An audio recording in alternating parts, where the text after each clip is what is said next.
파트에 해당되는 것 중에서 우리가 해야 될 건 뭐 있을까라고 하는 열에 대한 기본적인 것들 선생님이 한 번도 안 짚어줬었나요?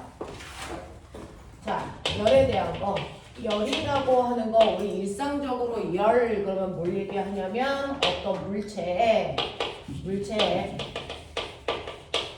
차고 뜨거운 정도를 얘기해요. 얼마나 차, 얼마나 뜨거워 라고 하는 어떤 물체의 차고 뜨거운 정도를 우리가 열이라고 한다 라고 하는 거죠. 그래서 그 물체가 얼마나 차가워, 얼마나 뜨거워 이걸 표현하는 게 바로 열이라는 건데요.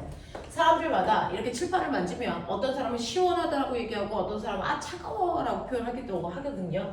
그래서 똑같은 물체를 표현하는 사람들에 따라서 말이 다르기 때문에 주관적으로 표현하면 느낄 수가 없어서 자, 이 차고 뜨거운 정도를 객관적으로 표현해야 되겠죠. 자, 객관적으로 표현한다는 얘기는 당연히 뭘로 표현한다는 얘기야? 숫자로 표현한다는 얘기고 이 뜨겁고 차가운 정도를 숫자로 표현한 걸 뭐라고 하게? 온도. 그렇죠. 이걸 온도라고 해요. 자, 그럼 우리가 알고 있는 온도 표현에는 몇 가지가 있을까? 섭씨, 화씨, 정도. 네, 세 가지가 있어요. 우리가 알고 있는 온도 표현에는 세 가지가 있는데 그 중에서 우리나라에서 사용하는 섭씨 온도라는 것도 있고요. 외국에서 사용하는 화씨 온도라는 것도 있고 과학 시간에 사용하는 절대 온도라는 것도 존재한다. 그래서 그 중에서 섭씨 온도를 과학에서는 스몰 t라는 기호로 표현하고요. 단위는 도씨예요. 화씨 온도는 F라고 쓰고 단위는 도 F라고 쓰고요. 절대 온도를 라지 T로 씁니다. 그래서 라지 T로 쓰면 절대 온도고 스몰 T로 쓰면 섭씨 온도고요. 자, 단위는 절대 온도의 단위? 모르는구나. 켈빈이라고 써요. 그래서 과학자 이름을 따서 켈빈이라고 합니다. 자, 근데 이러한 온도는 각각의 과학자들이 만들어 놓은 체계거든요. 자, 만들 때 기준이 있었겠죠. 섭씨 온도나 화씨 온도는 뭐를 통해서 만들었어? 이거 만드는 데 기준이 뭐야? 똑같아. 섭씨 온도와 화씨 온도를 만드는 기준은요, 바로 물의 상태 변화를 기준으로 만든다. 그래서 온도를 막 높여서 물이 끓기 시작해요. 액체가 기체로 바뀌는 물이 끓기 시작하는 그 온도, 끓는 점을 섭씨 온도에서는 100이라고 하고요. 온도를 낮춰서 얼기 시작하는 온도, 어는 점을 0도라고 표현을 한 거야. 섭씨에서는. 그래서 물의 상태 변화가 일어나는 그 아래쪽 온도에서 위쪽 온도까지의 간격을 100등분에서 한 등분 사이의 간격을 1도라고 하는 섭씨 온도의 크기로 잡아하는 거죠. 근데 그거에 비해서 화씨 온도는 어떠냐면요. 똑같이 물이 끓기 시작하는데 그 끓기 시작하는 온도를 212도F라고 하고요. 얼기 시작하는 온도를 32도F라고 해서 0과 100으로 잡지 않았다는 거야. 그러면 이 사이의 간격이 얼마게? 180등분. 이 사이의 간격을 180등분으로 해서 하나하나를 1도F라고 했으니까 이때 1도F라고 하는 게 섭씨 온도의 1도 간격보다 훨씬 더 조밀하죠. 그래서 이렇게 표현한 거고요. 절대 온도라고 하는 건 물의 상태 변화를 기준으로 한 게 아니라는 거죠. 그럼 물의 상태 변화를 기준으로 하지 않았으면 뭔데? 라고 하면 우리가 중학교 때 배웠어요. 자, 여러분들이 알고 있는 것처럼 기체라고 하는 아이는요. 온도와 압력에 따라 쉽게 부피가 바뀌는 성질이 있죠. 자, 그 중에서 여러분들이 알고 있는 것처럼 기체라고 하는 아이의 부피를 크게 하는 방법 몇 가지가 있냐면 두 가지가 있어요. 부피를 크게 하기 위해서는 압력을 뭐 하면 된다? 낮추면 된다. 그래서 온도와 압력은 무슨 관계가 있다? 반비례 관계가 있다. 이건 누가 그래? 보일이겠죠. 그래서 우린 이걸 보일 법칙 이렇게 해요. 그래서 하늘 위로 올라가는 풍선이 크게 점점 커지다가 터지는 게 보일 법칙으로 설명이 된다는 말이죠. 반비례하기 때문에 그 반비례 관계 그래프를 우리가 그리면 이렇게 그릴 수가 있죠. 여기가 압력, 여기가 부피. 반비례라는 얘기는 뭐냐면 이 그래프 안에 있는 어떤 지점을 잡더라도 그 순간에 압력과 부피를 곱한 값은 다른 곳의 압력과 부피를 곱한 값이랑 항상 같아야 된다는 게 반비례의 관계죠. 이런 관계를 띄고 있다는 거고요. 이렇게 정확하게 반비례 관계를 가지려면 조건 딱 하나 있어요. 압력을 줄였을 때 부피가 커지는데 이 값이 항상 일정한 값. 예를 들어서 여기가 10이고 여기가 5야. 여기가 1이고 여기가 2야. 그러니까 요거 곱하면 10이죠. 요가 곱하면 10이죠. 그래서 이게 반비례예요. 그러지 않으면 반비례라고 안 하거든요. 그러면 이렇게 완벽한 반비례 관계를 거치려면 조건이 딱 하나 있어요. 압력과 부피가 반비례려면 조건 뭐 있게? 반드시 온도가 일정해야 된다. 그래서 이 그래프 안에서의 온도는 항상 일정한 값을 가져야 돼 라고 합니다. 됐죠? 자, 예를 들어서 반비례는 이렇게 그릴 수도 있지만 이 그래프의 반비례를 위로 올려 이렇게 그려도 무방해요. 그죠? 자, 이렇게 했을 때 여러분들이 보시는 것처럼 여기는 10이고 여기는 2야. 네. 그러면 여기는 5이고 여기는 얼마 하면 되겠니? 4면 돼. 자, 그랬을 때 요 또 다른 온도도 일정했겠죠? T1. 이것도 일정했겠죠? 그럼 꼬맹아 생각해봐. T1이 높겠니? T가 크겠니? 온도. 이걸 묻는 거야. 이걸 묻는 거야, 고등학교 때. 됐어? 그럼 이때 온도는 T1이 높을까요? T가 높을까요? T1의 온도가 T보다 높아. 알겠어? 이런 것들. 그래서 우리는 이걸 통해서 압력과 부피를 곱한 값이 큰 아이가 됐어? 실제로 온도도 높구나. 여기는 이렇게 곱하면 20 나오고요. 여기는 이렇게 곱하면 10 나오거든요. 그래서 온도와 압력을 곱한 값이 큰 애가 온도도 높구나라고 하는 거 확인할 수 있어요. 그래서 온도와 압력은 됐어? 압력과 부피를 곱한 값은 온도와 비례하는 값을 가지고 있어. 알겠어? 요걸 알 수 있고요. 그 다음에 두 번째, 기체의 부피를 크게 하기 위해서는 온도를 뭐 하면 되니? 온도를 뭐 하면 될까요? 기체의 부피를 크게 하는 방법 중에 하나는 압력을 낮추는 거고 온도를 뭐 하는 거야? 높이는 거죠. 됐죠? 자, 이렇게 온도가 높아지면 부피가 커지기 때문에 온도와 부피 사이의 관계 무슨 관계? 비례관계. 맞아. 이 온도와 부피 사이의 비례관계가 있다는 거 누가 설명할게? 샤를. 그래서 이걸 우리가 샤를 법칙이라고 합니다.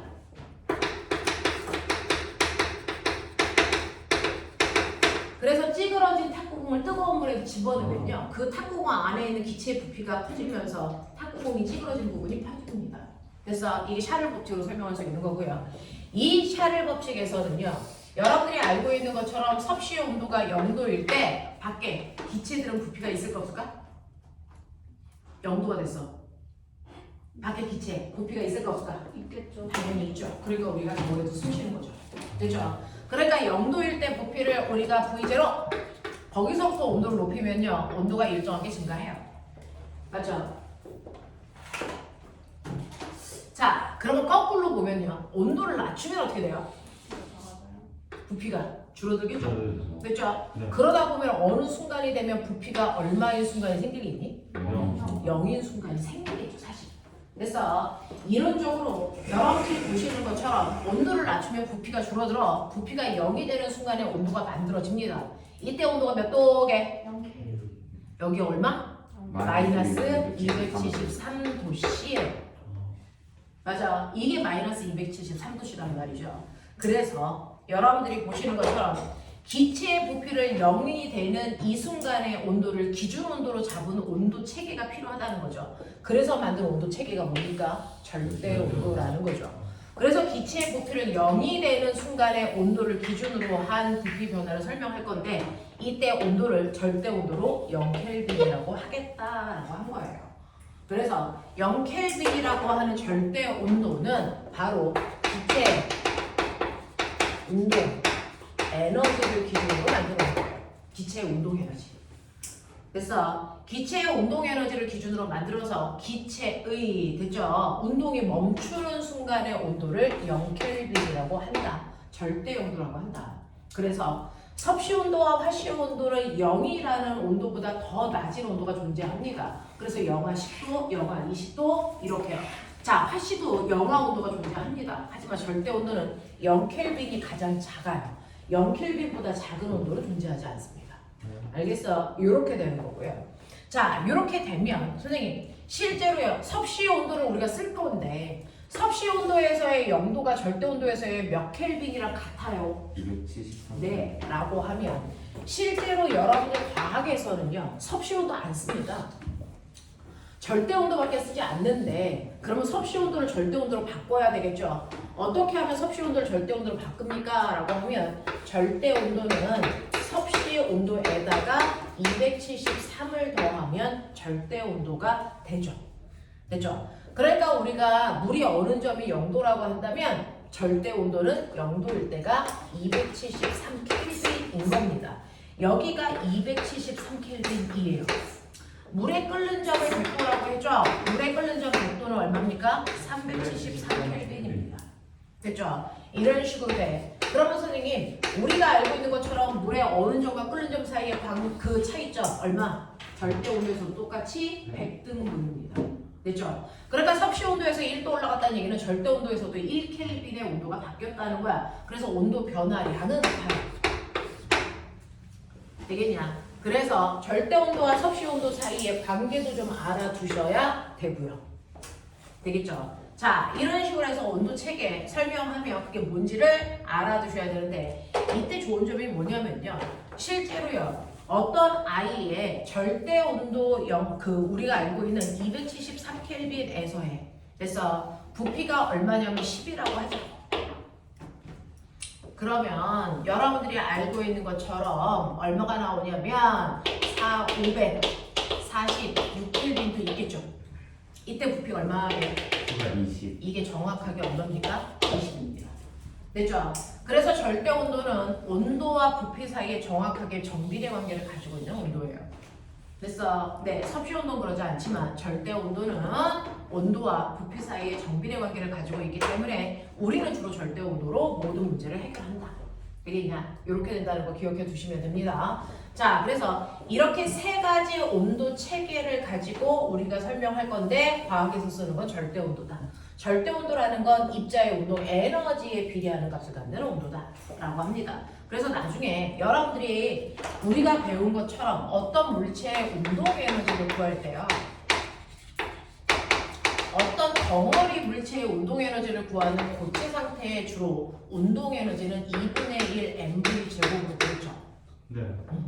근데 여러분들이 배우진 않지만 일반 물리에 가면 액체 상태의 물, 흐르는 물도 움직이니까 운동 에너지가 있겠죠. 흐르는 물이라는 유체의 운동 에너지는 2분의 1 로 v 제곱이라고 하는 방식으로 나중에 배우게 될 거야. 대학 가면 설명을 해. 로라고 하는 건 그 물의 밀도율이에요. 됐어? 자, 그런가 하면 기체의 운동 에너지도 구할 수 있겠죠. 그 기체들이 움직여 바람이 만들어지니까. 됐어? 기체의 운동 에너지는 2분의 3 kT로 계산하는데 이 t가 바로 절대 온도예요. 됐어? 그래서 절대 온도는 기체의 운동 에너지 기준으로 만든 값이다 라고 하는 겁니다. 됐어? 이런 식으로요. 기체의 운동 에너지를 기준으로 만든 게 절대 온도다 라고 하는 거 기억해 두시면 되겠죠. 자, 그러면 이런 식으로 차고 뜨거운 정도를 객관적으로 숫자로 표현하고 그 숫자로 표현할 때 온도 체계가 세 가지가 있었다는 거.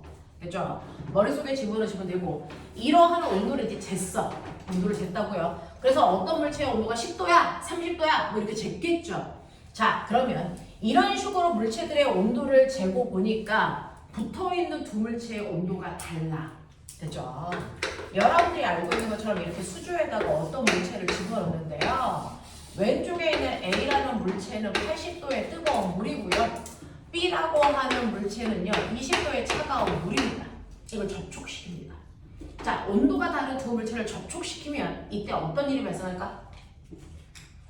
어떤 일이 발생할까?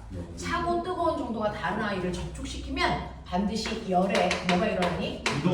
그렇죠. 이동이 일어납니다. 이게 바로 중학교 2학년 가장 끝단원 내용이죠.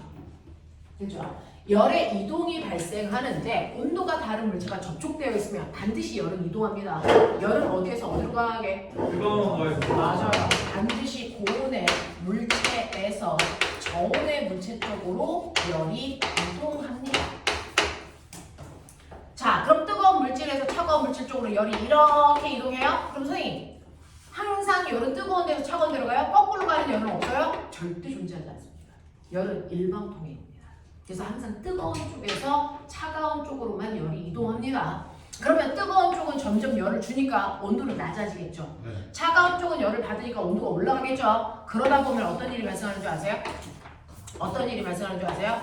80도의 온도 점점 낮아져요. 20도의 온도 점점 높아져요. 자, 그러다 보면 두 개의 온도가 뭐해지는 순간이 있다? 같아지는 순간이 있어요. 같아집니다. 그럼 같아지고 나서는 서로 이렇게 크로스 되나요? 아니요. 같아지고 나서는 그 온도를 그냥 유지합니다. 그래서 이런 식으로 돼요. 그래서 열은 항상 고온에서 저온으로만 이동하고 그 이동하다가 두 개의 온도가 같아지면 더 이상 열은 이동하지 않게 되는데 온도가 같아진 순간을 뭐라 그런다? 열 평형 상태라고 합니다. 그래서 항상 열은요, 됐어. 두 물체의 열은 항상 뜨거운 데서 차가운 쪽으로 이동하고 두 개의 온도가 같아질 때까지만 열은 이동할 수 있다. 자, 두 개의 온도가 같아지면 더 이상 열은 이동하지 않습니다. 않습니다. 됐죠? 그래서 열은 온도 차에 의해서 이동합니다. 자, 그러면 이런 식으로 뜨거운 물체에서 차가운 물체 쪽으로 열이 이동해서 자, 이동한 열의 양을 뭐라고 해? 열량. 네. 실제로 뜨거운 물체가 차가운 물체한테 준 열의 양 또는 차가운 물체가 뜨거운 물체한테 받은 열의 양 다시 말해서 뜨거운 물체에서 차가운 물체 쪽으로 이동한 열의 양 이거를 우리는 열량이라고 하더라고 하는 거죠. 그래서 열량은요, 내가 열을 얼마만큼 가지고 있냐? 그거 아니고요. 이동한 열의 양을 얘기한다. 됐어? 그래서 우리가 알아둬야 되는 열량이라는 개념이 중학교 2학년 때 나온다. 열량이라는 건 이동한 열의 양을 얘기하는 거다. 됐어? 그 이동한 열의 양 이거 어떻게 구해요? 이거는 고온의 물체가 잃은 열의 양을 구하면 되죠.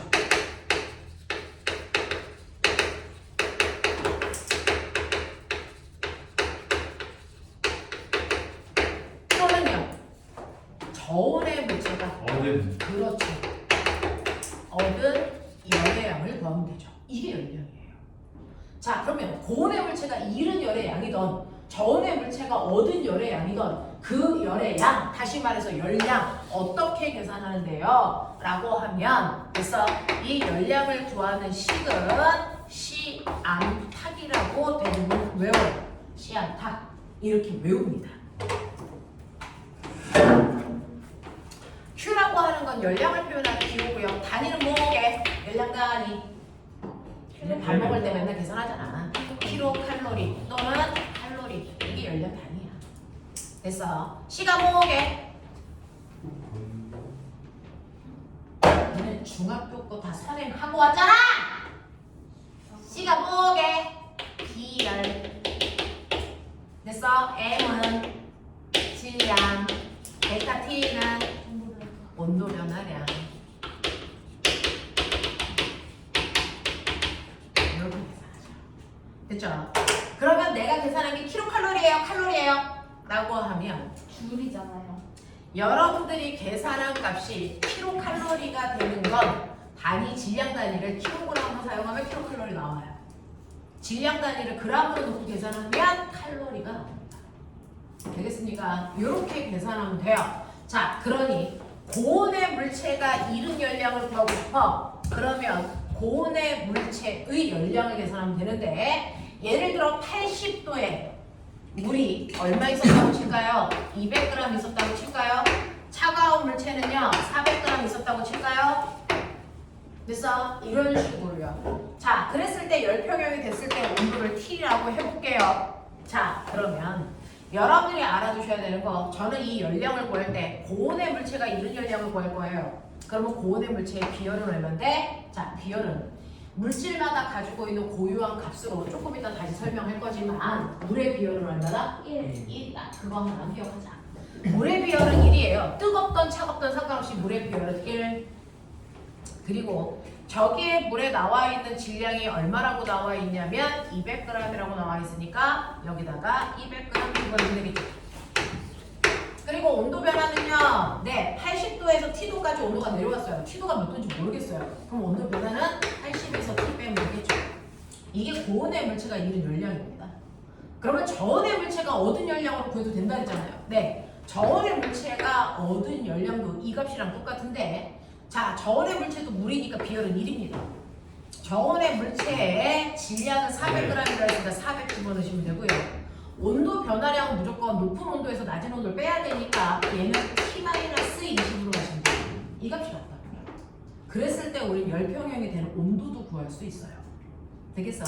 자, 그래서 계산해 보시면 160 이렇게 되면 되겠죠. 그러면 80 빼기 T는 2T-40 그러면 3T는 120 T는 얼마? 40 되겠습니까? 그래서 얘네들은 40도에서 열평형이 되네요. 네, 이런 거예요. 자, 그럼 40도에서 열평형이 됐다고 치니까 여기다가 40 넣으시면 온도 변화량 나오죠? 40입니다. 40. 그러면 이때 이동한 열의 양은 얼마입니까? 8,000칼로리입니다. 됐어. 얘가 얻은 열량도 8,000이겠죠. 되겠냐? 이런 식으로 계산하는 거야. 자, 그래서 이동한 열의 양이라고 하는 걸 열량이라고 하고요. 그 열량 계산하는 방법이 Q는 C암탁이다. 됐어. 그거 계산은 고온의 물체가 잃은 열량을 해도 되고요. 저온의 물체가 얻은 열량을 해도 되고 그걸 통해서 열평형이 일어나는 온도뿐만 아니라 이동한 열의 양을 실제로 계산할 수 있더라. 자, 근데 그러면 이 두 개를 접촉하는 순간 열이 막 이동했다는 얘기죠. 온도가 같아질 때까지. 맞아요? 자, 그러면 열이 이동할 때요. 열이 이동에 따른 온도 변화 그래프를 그렸더니 이래. 근데 보면은 실제로 시간에 따라서 이쪽이 시간이 열평형이 될 때까지 뭐 10분 걸렸어? 그런 얘기야. 됐어? 40도에서 열평형 됐어? 근데요. 시간이 지나면서 온도 변화 그래프를 왜 이렇게 안 그려요? 저렇게 변화하지. 그러니까 왜 이렇게 변하지 않아요? 왜 이렇게 그리지 않고요? 이런 모습으로 그려요. 왜 이런 모습으로 그려요? 이렇게 그리면 안 돼요? 안 돼요. 그 열의 열량 이게 고대 입시 문제에서 나왔어요. 대학교 구술 면접에서 나온 문제예요. 그래서 온도의 시간에 따른 온도 변화 그래프가요. 그래서 직선 형태가 아니고 곡선 형태로 나오는 이유가 뭐니? 라고 물어보셨어요. 근데 대학 면접에서도 나옵니다. 저거 어떻게 알아요? 그거를 다 배우는 거죠. 그러면 이거 기울기가 볼까? 이 기울기가 점점 뭐예요? 완만해지네요. 그죠? 얘도 기울기가 점점 보여지니까 완만해져. 이 기울기의 의미가 뭘까요? 열 온도의 변화량 시간에 따른 시간에 따른 온도 변화량이에요. 됐어? 그러니까 똑같은 시간 간격으로 잘랐을 때요. 똑같은 시간 간격으로 자른다고 쳐요. 1분 간격으로 잘랐어요.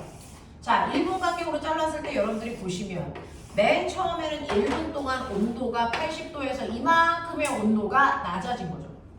근데 열평형 되기 직전에 보시면 1분이라는 같은 시간 동안의 온도 변화가 이만큼밖에 없다고요. 그럼 시간이 지날수록 온도 변화량이 감소한다는 얘기입니다. 맞죠? 그건 뭘까요? 일정이 감소는. 열 이동량이 다르다는 겁니다. 시간에 따라서 이동하는 열의 양이 다르다는 겁니다. 그러면 열의 이동량은 초기에 많을까요? 나중에 많았을까요? 초기가 많으니까 초기의 온도가 급격히 떨어지고요. 나중에 온도 변화가 거의 존재하지 않는다는 거죠. 그랬다가 그 다음부터는 온도가 아예 변하지 않습니다. 그러면 시간에 따라서 열의 이동량이 다르다는 건데 열을 이동시키는 원동력이 뭐였을까요? 에너지요. 열을 이동시키는 원동력은 운동. 온도차입니다. 두 물체의 온도차입니다. 두 물체 사이의 온도차가 크면 그 온도차가 마치 두 개의 높이 차이처럼 위치 에너지 차이처럼 밀어내는 힘이 됩니다. 근데 온도차가 별로 없어지면 밀어내는 힘의 세기가 약해지는 거죠. 그래서 열이 잘 이동하지 않다가 온도차가 없어지면 밀어내는 동력 자체가 존재하지 않습니다. 그래서 열이 이동하지 않는 거야.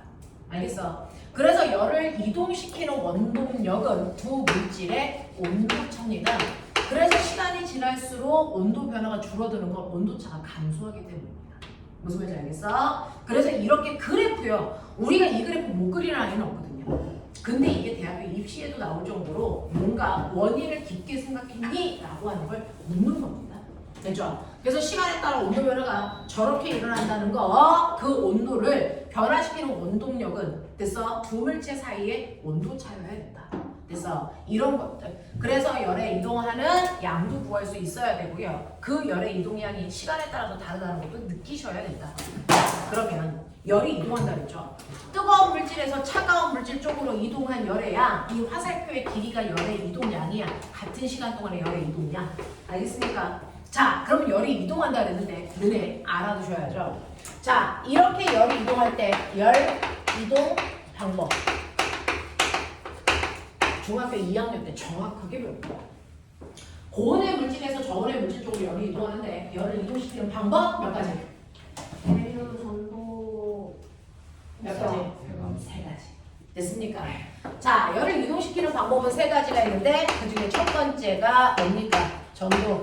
두 번째가 대류. 세 번째가 뭡니까? 복사라는 상태로 열이 이동합니다.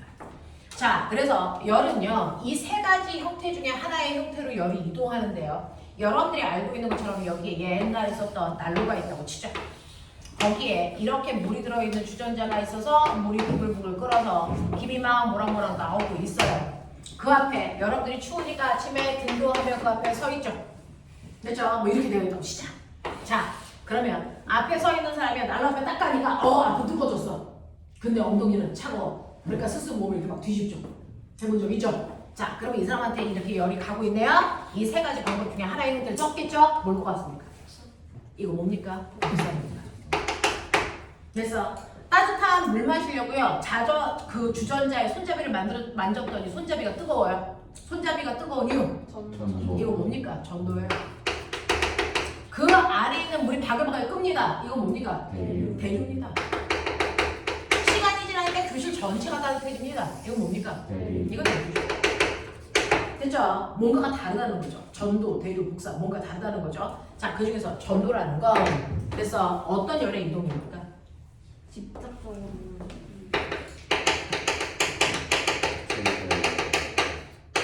고체 상태의 물질에서의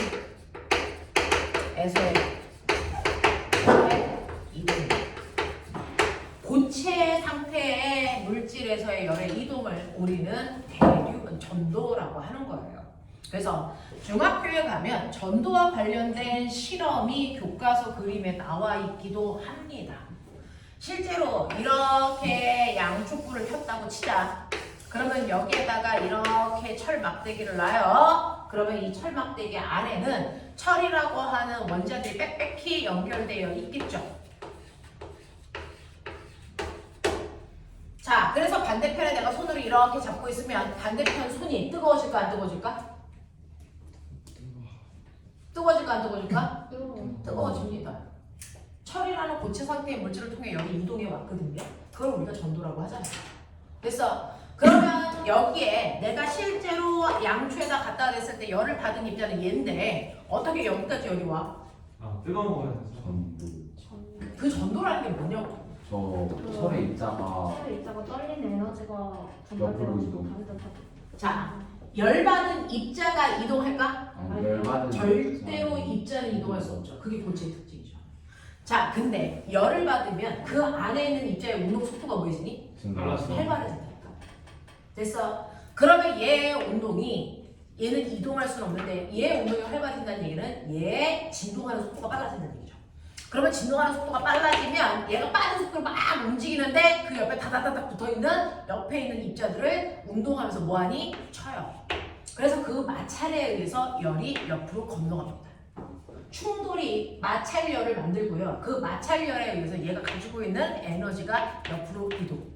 자, 그러면 얘가 열받으니까 얘도 운동이 활발해져. 그럼 옆에 있는 애들을 치면서 열이 그 옆에 있는 입자한테 이동. 그래서 이걸 대단히 빠른 속도로 하면서 내 손에 있는 입자까지 열이 전달해 오는 겁니다. 그래서 이렇게 입자들의 운동 속도가 활발해져서 열을 옆으로 전달해 주는 걸 우리 뭐라 그런다? 전도라고 한다. 알겠어요? 자, 그러면 이렇게 입자들이 열을 충돌에 의해서 전달해 주는 게 전도군요. 그러면 이게 철이라고 했는데 옆에는 철 말고요. 유리라고 하는 아이를 같은 길이로 갖다 놔도 되잖아요. 그러면 유리라고 하는 고체에서도 입자들의 충돌에 의해서 열이 전달해 오겠죠? 전달되는 속도 갑니다. 다르겠죠. 그래서 이거를 우리 뭐라 그러냐면 열, 전도, 전도율이라고 하죠. 됐어. 네, 열 전도율이라고 하죠. 누가 더 빠르냐? 아 유리. 철이 더 빠르. 라고 하는데요. 바로 여러분들이 알아두시는 금속이라고 하는 거죠. 금속의 특징이 뭔지 아세요? 열, 전기를 옆으로 전달하는 전도율이 뭐하다? 크다가 특징입니다. 그러니 자, 철이라고 하는 금속의 열 전도율이 유리라는 비금속에 비해서 훨씬 빠릅니다. 그래서 얘가 열을 전달하는 속도가 훨씬 더 빠르죠. 그거 어떻게 알아요? 라고 하는 걸 실험하는 겁니다. 중학교 2학년 교과서에 있는데 이렇게 철하고 유리 막대가 있으면 똑같은 길이니까 그 똑같은 간격으로 여기에다가 촌농을 떨어뜨려요. 눈으로 보는 게 제일 좋으니까 촌농을 등간격으로 이렇게 떨어뜨려 그 위에 이쑤시개를 이렇게 세워서 붙입니다. 이게 중학교 2학년 교과서에 있어요. 됐어. 그랬을 때 열을 받으면 촌농이 녹으면서 이쑤시개가 뭘까? 떨어지겠죠. 그랬을 때 같은 위치에 있는 이쑤시개가 떨어지는 속도를 비교하는 거야. 그게 열 전도율의 차이를 보여주는 거지. 알겠어? 이렇게 실험합니다. 그랬을 때 철 쪽에서의 이쑤시개가 떨어지는 속도가 유리에서 떨어지는 속도보다 훨씬 빠르다. 됐어? 그래서 열 전도율이 철이 더 빠르구나 라고 하는 이 열 전도율도 물질의 특성입니다. 알겠어? 우리가 알고 있는 끓는 점, 녹는 점처럼 물질의 특성이기도 합니다. 됐죠? 자, 그래서 전도라고 하는 건 고체 상태의 물질에서요 충돌에 의해서 열을 전달하는 속도를 얘기한다 라고 하는 거 기억해 두시면 되고요. 대류는 뭐니? 대류는 이렇게 투명한 유리 냄비에다가요 물 집어넣고요 한쪽만 알코올 램프로 가열한다고 쳐봐. 그러면 여기에 있는 입자들이 열을 받겠죠? 네. 그러면 열을 받으면 이 입자에서의 변화 뭐가 일어날까? 운동 속도가 빨라집니다. 운동 속도가 빨라지면 어떤 변화가 일어날까요? 빠르게 운동합니다. 입자가 움직이. 입자와 입자 사이의 거리가 멀어져요. 입자와 입자 사이의 거리가 멀어져요. 입자와 입자 사이의 거리가 멀어지면 6개의 입자가 맨 처음에 차지하는 공간 부피가 요만큼이었는데 뜨거워지면 부피가 커지죠. 그러면 어떤 일이 발생합니까? 부딪힙니다. 물론 부딪히는 일이 생기는데요. 여러분들이 알고 있는 밀도는 뭐라고? 밀도는 개놈식들. 다니면서 밀도는 부피분의 질량. 되겠어? 자, 근데 보세요. 6개가 있었는데 얘네들이 차지하는 부피가 커졌어. 부피 커졌어. 근데 질량은 일정해. 그럼 밀도는 작아지면 경비. 됐어. 밀도가 작아지면 가벼워진 거야, 무거워진 거야? 가벼워지면 얘네들 뭐하니? 올라가. 열받은 입자들은 위로 올라갑니다. 밀도가 작아져서. 됐어. 그러면 열받은 입자들이 위로 올라가면 여기는 비어? 아니죠. 위에 있는 차가운 입자들이 내려와서 이 자리를 채우죠. 그러면 차가운 애들이 또 알코올 램프로부터 뭐 받아? 열받아. 그러면 얘 밀도가 작아지니까 얘가 다시 뭐하니? 올라가. 그 자리를 새로운 차가운 애가 채워. 라고 해서 뜨거운 물질은 올라가고 차가운 물질이 내려오는 순환이 일어나죠. 이걸 뭐라 합니까? 대류라고 합니다. 그래서 대류는 열을 받은 입자가 직접 이동하는 겁니다. 그래서 열을 받은 입자가요. 열 받은 입자가 직접 열을 갖고 이동하는 형태가 대류다. 이 대류는 어떤 상태의 물질에서 일어난다? 액체. 네, 액체와 네, 기체, 공기도 이렇게 대류합니다. 그래서 액체와 기체에서는 대류의 형태로 열이 이동하죠. 그러니까 이 교실에서도 대류가 활발하게 일어나게 하고 싶어. 그래서 여름에 더우니까 뭐 켜? 에어컨 켜죠. 에어컨 켰을 때 교실 전체를 차갑게 하기 위해서 에어컨을 어디에 설치하니? 위쪽에 설치하죠. 위쪽에 설치하는 이유가 뭡니까? 에어컨은 찬 공기를 만들죠. 찬 공기는 무거워, 가벼워? 무거워져요. 거꾸로. 그러니까 무거운 애는 뭐하고요? 내려가고. 그래서 밑에 있던 가벼운 뜨거운 공기가 다시 올라가서 차가워지고. 그래서 교실 전체를 시원하게 만들기 위해서 에어컨 위에 설치. 알겠어? 그러면 나는 어디에 설치하면 되겠어? 아래 설치하는 게 의식이죠. 그렇죠? 이게 바로 열대류를 이용하기 위해서 기기의 위치를 다르게 하시는 거고요. 됐죠? 물 전체가 뜨거워지는 게 바로 열대류 때문입니다. 네. 네, 잠깐만 틀어놨다가 끌게요. 자, 열대류가 일어나는데요. 대류가 일어날 때 가장 근간이 되는 힘은 뭘까요? 열대류가 일어날 때 가장 근간이 되는 힘은 뭘까요? 이동이요. 뭘것 같아요? 열이요.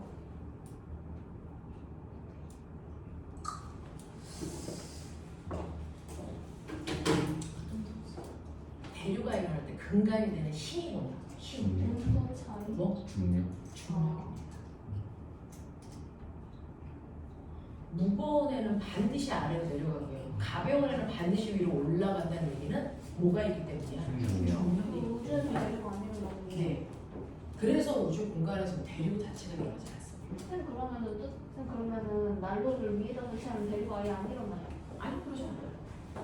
실제로 열표형도 일어나고요. 우리가 인위적으로 대류가 발생하죠. 그래서 우리는 요즘에 에어컨하고 난로가 난로 같이 같이 설치되어 있기도 하죠. 하지만 밑에 있을 때보다 대류가 잘 일어나지는 않겠죠. 됐어. 네. 그래서 우주에서는 열이동 방식 중에서 대류가 잘 안 일어납니다. 그래서 중력이라는 힘이 잘 작용하지 않기 때문에. 그래서 대류는 중력에 의해서 나타나는 열이동 방식이에요. 알겠어? 자, 복사가 볼까요? 복사는 열 그 자체가 이동하는. 네. 복사라고 하는 건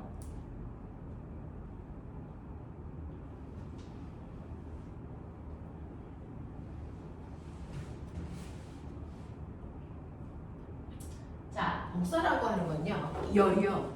고체 매질이나 액체 기체 매질, 입자의 도움을 받지 않습니다. 입자를 매질이라고 하거든요. 어떤 매질의 도움도 받지 않고요. 열 자체가 어떻게 직접 이동하는 형태를 우리가 복사라고 합니다. 열이 누구의 도움도 받지 않고 직접 이동하는 형태를 복사라고 하지요. 그래서 여러분들이 알고 있는 것처럼 태양에서 지구까지 열이 누구의 도움도 받지 않고 지구에 직접 오기 때문에 우리가 태양 에너지를 받는 거 아닙니까? 자, 그래서 태양 에너지가 누구의 도움을 받지 않고 직접 온다? 그래서 오는 게 그러니까 태양 복사 에너지라고 할 때 이 복사가 열이동 방식을 부르는 이름이었던 거죠. 됐어? 그래서 누구의 도움도 받지 않고 열 스스로가 직접 이동하는 형태를 복사라고 한다. 맨 처음에 난로에서 사람한테 열이 직접 이동한 거예요. 이게 복사입니다. 알겠어? 이렇게 됩니다. 그래서 열 이동 방식에는 전도, 대류, 복사라는 게 존재한다. 그 중에서 복사가 뭐였는지 머릿속에 집어넣으시면 되고요. 이 중에서 열을 제일 빨리 이동시키는 형태가 뭘 것 같아요? 전도, 복사죠. 그래서 복사의 형태로 열이 이동할 때 어떤 매질을 뜨겁게 달고 시간이 필요 없잖아요. 직접 이동하잖아요. 그래서 그 멀리 있는 태양 빛이 지구까지 오는데 2시간 정도밖에 안 걸린대요. 그래서 그만큼 빠른 속도로 이동한답니다. 라고 하는 것도 머릿속에 좀 집어넣으시면 되겠죠. 자, 그래서 이런 식으로 열이요. 다양한 형태로 전달되어 옵니다. 자, 그러면 이러한 열이라고 하는 거 사실은 우리가 열 얘기하는데요. 이 열의 원래 이름이 뭘까? 라고 하면 물리에서 얘기하는 그 열이라는 거의 원래 이름은 열 에너지의 공간입니다. 열도 일할 수 있는 능력을 가지고 있거든요. 열이 일할 수 있는 능력, 당연히 열 에너지입니다. 자, 그 열 에너지니까 단위가 뭐겠니? 줄이죠. 됐죠? 이 열 에너지를 중학교 때 배웠다, 안 배웠다? 배웠다. 이 열 에너지를 중학교 때는 어떤 이름으로 배웠다? 중학교 때는 열 에너지라는 단어를 직접 쓰지는 않습니다. 고등학교에 와서 쓴 거고요. 실제로 열 에너지와 같은 데서 양을 우리는 중학교 때 열량이라는 단어로 배웠죠. 열량이 열 에너지예요. 열량이 열 에너지입니다. 됐죠? 중학교 때 배웠던 열량이라는 게 사실은 열 에너지를 얘기한 거야. 근데 뭐가 달라? 단위가 다르죠. 그래서 열량은 킬로칼로리인데 열 에너지는 줄이어야 되죠. 그러면 1킬로칼로리가 1줄일까? 그럼 1칼로리가 1줄일까? 그러면 1킬로칼로리는 몇 줄이야?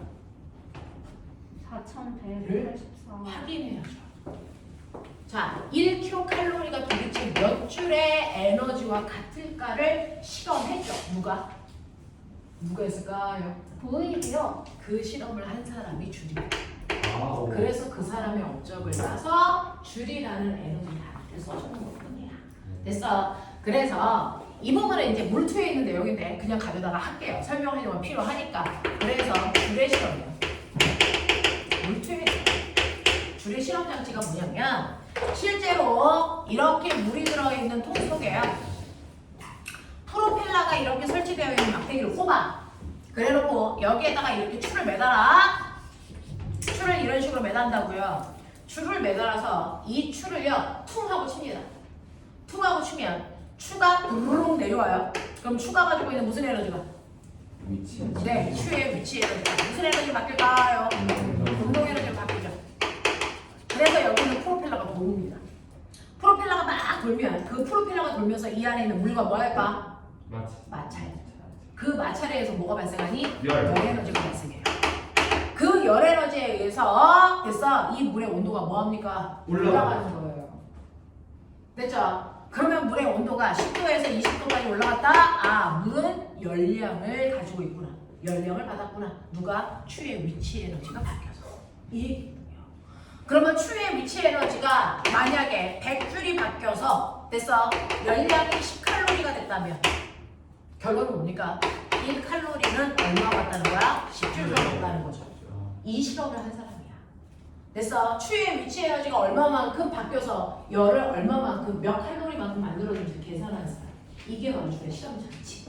그래서 알아냈습니다. 이 사람이 알아낸 값은요. 1kcal가 1kcal의 열량을 내려면 얼마의 열 에너지가 필요하다? 4200줄의 열 에너지가 필요하다. 이걸 열의 일당량이라고 합니다. 그럼 머리 있는 척해. 1칼로리는 몇 줄? 1칼로리는 4.2줄이라고 하죠. 알겠습니까? 이렇게 된다는 것도 머릿속에 좀 집어넣으시면 되고요.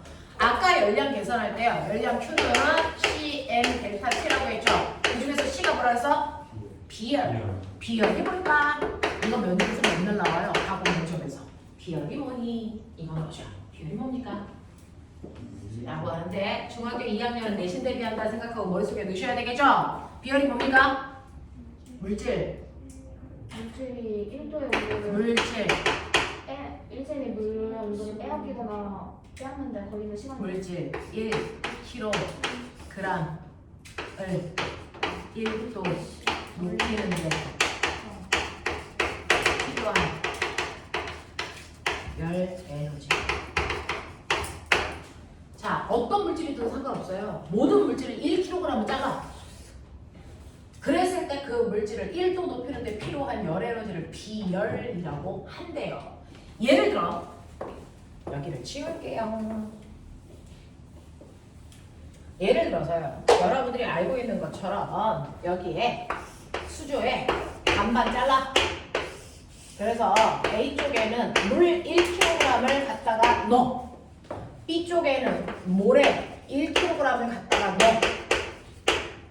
초기의 온도요. 얘 10도, 얘 10도 똑같았다고 쳐.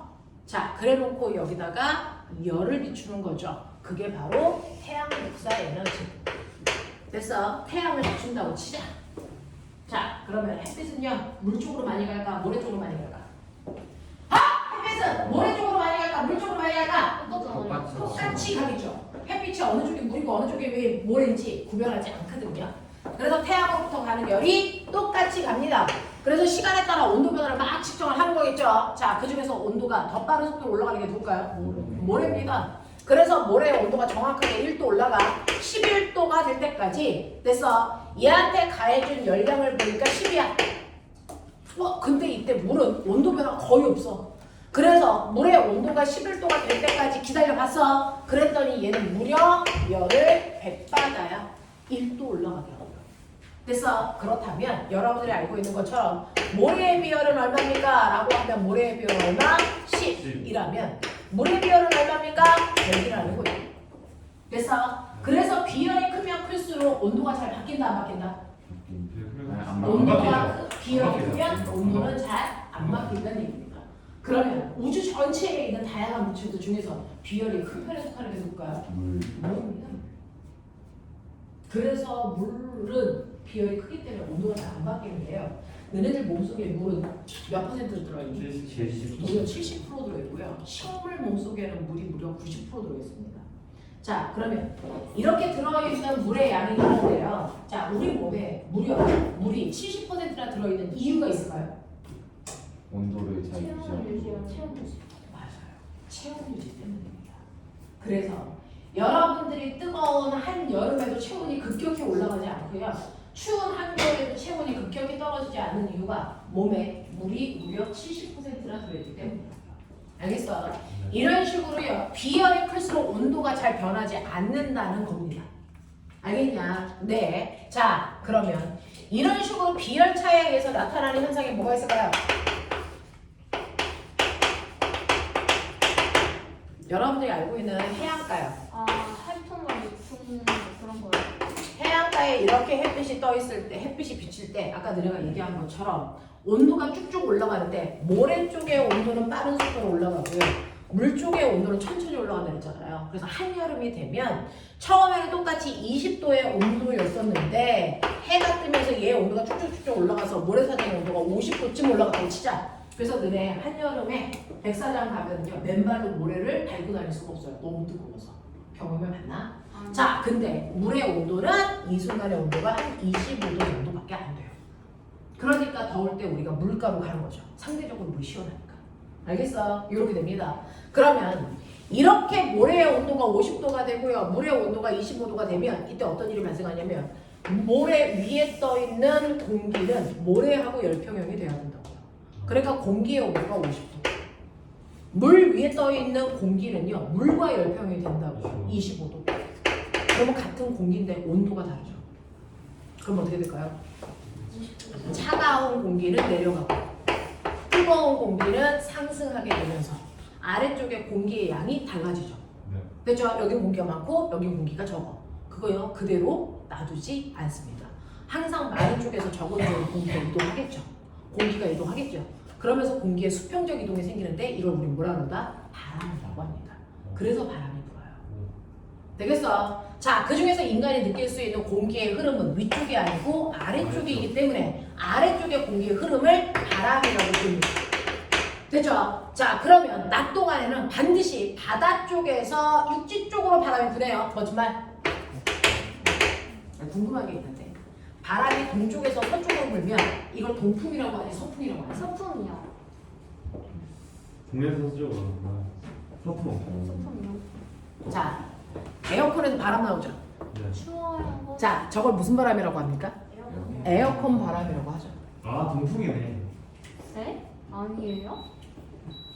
풍향이라고 하는 거를 결정할 때 우리가 선풍기 바람, 에어컨 바람을 기억하시면 되죠.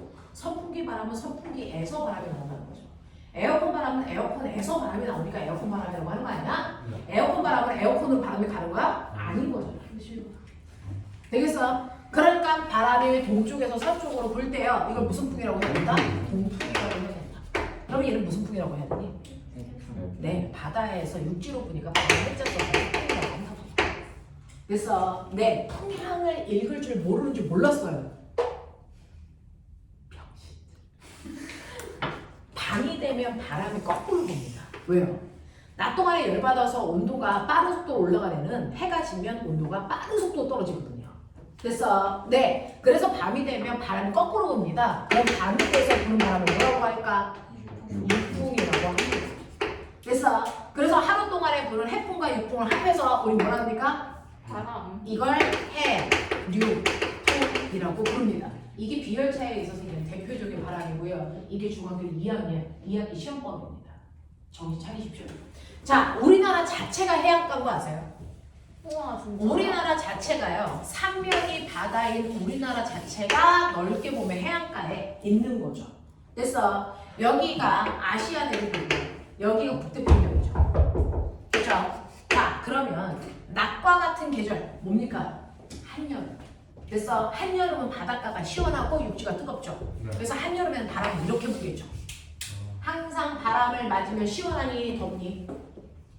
시원해요. 시원하다고 느끼는 이유는 더워요. 자, 바로 공기가 차가운 쪽에서 더운 쪽으로 이동하기 때문이야. 그래서 차가운 바람이 몰려오기 때문에 바람을 맞으면 시원하다라고 느끼는 겁니다. 알겠습니까? 자, 그래서 항상 저온에 있는 공기가 밀려옵니다. 그래서 낮 동안에 그 여름에는요, 바다 쪽에서 육지 쪽으로 바람이 불어요. 자, 그럼 이거 동서남북 빨리 파. 내가 이 다양한 병신들을 보는데 동서남북을 못 읽는 병신도 있더라. 얘 내가 물어볼게. 성태야. 이 동쪽인 걸 알았어요? 이거 모르는 애 중3에도 있어요. 과거반에도 있었습니다. 깜짝 놀랐어요. 이건 무슨 풍일일까? 이제 읽으세요. 경남 네. 실제로 우리가 읽을 때는 남동풍 남쪽하고 북쪽을 먼저 읽거든요. 그래서 남동풍 이렇게 되죠. 그래서 제가 우리나라 여름철에 부는 바람을 남도 계절풍이라고 해요. 겨울철에 부는 바람, 북서 네, 거꾸로 이렇게 되죠. 그래서 북서계절풍. 그래서 우리나라에 부는 계절풍도 바로 비열차에 의해서 생기는 대표적인 바람이야. 그래서 해풍하고 계절풍이 비열차 때문에 생기는 바람이구나. 알겠습니까? 원래 이거는 이 물원에는 없어요. 너네들 중학교 2학년 내신 대비 해드린 겁니다, 지금. 알겠습니까? 자, 그래서 이런 식으로 비열 때문에 생기는 게 여러분들이 알고 있는 해류풍하고 계절풍이고요. 이때 바람에 풍향이 있는 거 신경 쓰셔야 되고요. 자, 그 다음에 여러분들이 알고 있는 열량 계산 Q는요, CM 델타 T라고 했죠. 이게 뭐라고요? C? 비열. 비열이 뭐라고? 물질 1kg을 1도 넣히는데 필요한 열 에너지. 이걸 비열이라고 하는 건데, 그러면 CM은 뭘까? 이건 화학 시간에 필요한 거라서 그냥 해드려요. CM. 비열에다가 질량을 곱한 값을 우리가 연료량이라고 합니다. 이건 비열, 이건 연료량, 이건 열량. 알겠습니까? 이 연료량으로 계산하는 건 화원에서 나옵니다. 그래서 화원에서도 열이 똑같이 나오거든요. 그때 연료량이라는 단어가 나옵니다.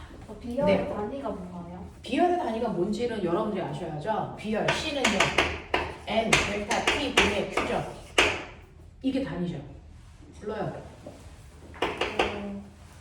힘 아니 에너지 뭡니까? 질량 얘 단위가 뭐예요?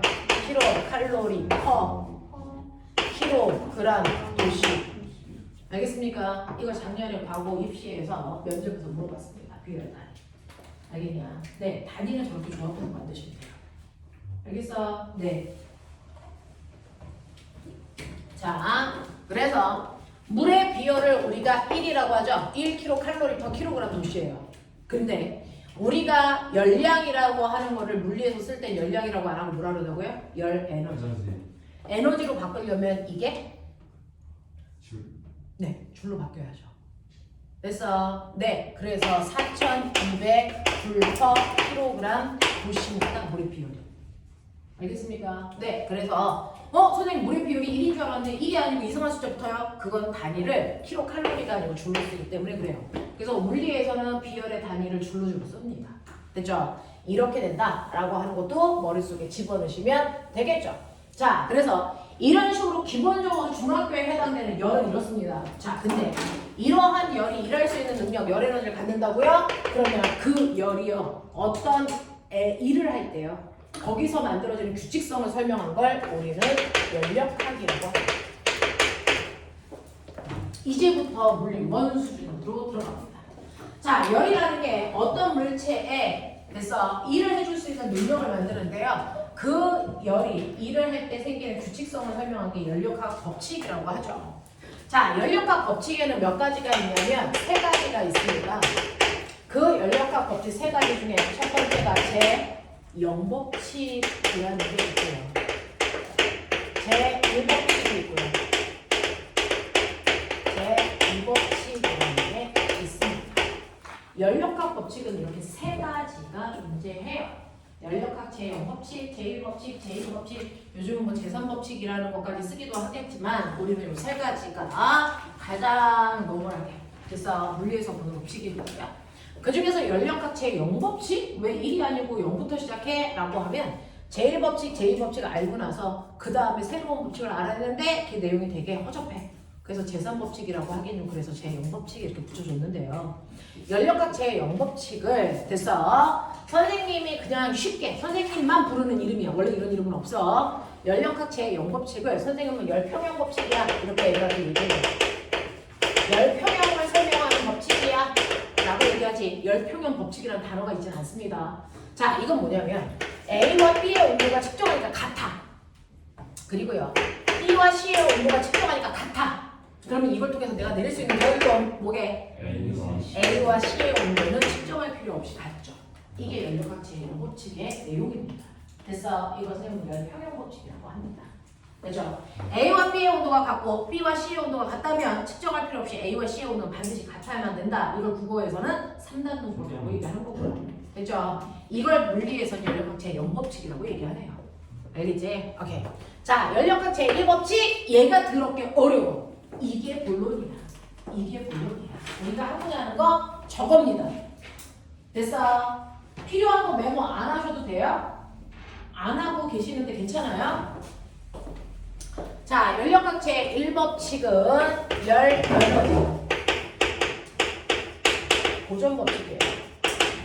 여러분들이 앞에서 배운 것처럼 에너지는 무조건 보존돼요. 마찰이 있던 없던 상관없죠? 에너지는 다양한 형태로 전환만 될 뿐 에너지의 총량은 무조건 일정해야 된다. 에너지 보존법칙이에요. 그 중에서 열 에너지도 보존됩니다. 그렇죠? 열 에너지도 보존된다는 걸 연력학 제1법칙이라고 얘기를 하는 건데 예를 들어 이렇습니다. 이제부터 선배들이 더럽게 어렵다라고 얘기하거든요. 역학보다 더 어려워 라고 얘기하는 친구도 있어요. 자, 그러니까 정신 차려 들어보세요. 자, 이렇게 피스톤이 있습니다. 피스톤이라고 하는 건 주사기를 얘기합니다. 이렇게 되어 있다고 쳐. 여기에 기체가 들어있어요. 자, 이 안에 들어있는 기체는 이상기체입니다. 이상기체는 실제 기체가 아니라는 겁니다. 그럼 실제 기체와 이상기체의 차이점이 뭔데? 이상기체는 이상기체는 가장 이상기체만 이상적인 상황에서 그러니까 가장 이상적인 그 상황이라는 게 실제 상황과 뭐가 다른데? 그걸 묻는 거죠. 변수가 없다. 명도수 1개 의식이 있어서. 자, 이상기체는 뭐냐면요. 실제로요. 기체들이 이렇게 있어. 자, 그래서 기체들이 차지하는 공간을 우리가 기체가 차지하는 부피 이렇게 얘기하잖아요. 그럼 기체가 차지하는 부피를 100이라고 치자. 그러면 기체가 차지하는 이 100이라는 부피에서 그래서 이 부피가 만들어진 건 기체와 기체 사이에 그래서 거리 때문에 만들어진 것과 기체 입자 하나의 크기 때문에 만들어진 부피를 합한값이겠죠? 맞죠? 자, 그 중에서 기체 입자와 입자 사이의 거리 때문에 만들어진 부피의 크기는 100 중에서 99.9 정도의 그래서 비율을 차지한다면 입자들의 크기 때문에 만들어진 부피는 0.1밖에 안 돼요. 사실은 이 비율이 지금보다 더 작습니다. 그러니 기체가 차지하는 부피 중에 기체 입자들에 의해서 형성된 부피의 크기가 너무 미비해요. 너무 미비해서 걔를 고려할 이유가 없어. 그러니까 우리 어떻게 하자? 기체의 크기를 무시하자가 되는 거야. 그러면 기체 한 개 한 개의 크기를 무시한다면 기체들은 크기를 가지고 있지 않다라고 그냥 보게 된다는 거지. 그럼 기체들의 크기가 돼서 없다라고 본다면 이게 산소 기체인지 이산화탄소 기체인지 구별할 필요가 있냐고. 없죠. 그래서 중학교 3학년 때도 배우고 2학년 때도 배웁니다. 모든 기체들은 기체의 종류와 상관없이 부피의 변화가 일정하다 이렇게 나와 있어요. 알겠습니까? 네, 이렇게 됩니다. 그래서 기체들의 크기를 무시하게 되니까 크기가 없네? 그럼 종류를 구분할 필요가 없네? 크기가 없대 질량이 있을 수 있어? 없죠. 그래서 기체들의 질량도 무시하게 된 거야. 그럼 질량이 없으면 만유인력이라는 힘 작용할까 안 할까? 안 하죠. 그럼 만유인력이 없다는 얘기는 중력이 없다는 얘기죠. 그럼 중력 때문에 생기는 에너지가 있었어요. 무슨 에너지? 위치 에너지를 가질 수가 없습니다. 무슨 말인지 알아? 이런 식으로요. 그래서 기체의 크기를 무시하게 되면 기체들은 질량을 갖지 않는다가 되는 거고요. 그렇게 되면 기체들끼리의 인력이 작용하지 않고 중력도 맞지 않습니다. 그러니 기체들은 포텐셜 에너지를 가질 수 없고요. 기체끼리의 인력이 작용하지 않으니까 지네들끼리의 마찰도 작용하지 않습니다. 그럼 마찰에 의해서 열 에너지가 발생하는 인력이 그런 거 없다고. 되겠어? 이렇게 가정해 놓은 기체가 바로 뭡니까? 이상기체입니다. 하지만 실제 기체는 크기도 있고 질량도 있고 그래서 마찰이라는 것도 생깁니다. 알겠습니까? 그 차이.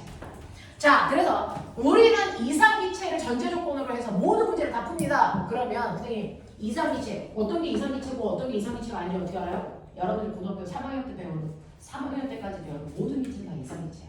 시험에 나오는 기체는 다 이상기체. 됐죠? 자, 그래서 이런 식으로 이상기체라고 하는 전제 조건 하에서 설명을 하고 있는 겁니다. 여러분들 고등학교 3학년 때까지 아무 말 안 해도 이상기체입니다. 알겠습니까?